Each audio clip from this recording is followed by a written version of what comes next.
सरकार जो पदक्षेप से भारी प्रशंसनीय झील को कबाट बाड़ी गले पुओ झी अच्छा पुलिस कबाट बाड़ी कलाहां से कौन कलाहां पाइले नरलार पाइले से गोटे राज्यसभा इलेक्शन राग को सुझाव राज्यसभा इलेक्शन आगुरी कहते तुम राज्यसभा आमको भोट दियो ना आम तुम या क्षति करूँ जदि ना तहसिलदार एफआईआर देले कलाहां कौन पुलिस अटकई पारे नरलाल अटकई पारे एटी आसिक केवल आपण मानकर फटो फटो उठेबे बोली कि मीडिया भाई मान आगे से मीडिया रे पेश नेबे बोली पुलिस सरकार तरफ एकता सरकार भारी बहादुरी काम कर नहीं ओहो पुलिस कौन ता बाटे काम करबा पुलिस कौन डाकी पार न पुलिस कई थर डाकी स्वामी पाखे जिते एफआईआर हम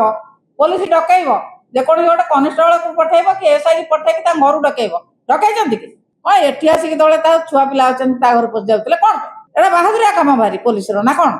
से पुलिस पठेले ना जिते तहसिल कहते कम्प्लेन है विरुद्ध में नरला थाना एसी डकई पठेले नहीं डकई पठा था सी जब न आसी था से आसी था लुचि थे कि से तो कौटी लुचि ना क्वार्टर आसिक छुआ पिला अच्छा ये बहादुरिया काम कर पुलिस ना कौन एमएलए जोटा कहीदे से बाध्य आचरण उच्चारण सरकारी दल विधायक विधायिका मैंने जो भाई भाव में कर प्रतिवाद लोक मैंने जवाब दौरान आचरण उच्चारण सरकारी दल आगे स्थिर करू एवं से निजे आचरण उच्चारण सुधार सी विजुआ पाखे नथिले से विजुआ विषय जाना जो मैंने बिजु लिगासी कथा कहीकि राज्यसभा बोर्ड में आपन कौन आप पचार करते आप पचार ना जाए।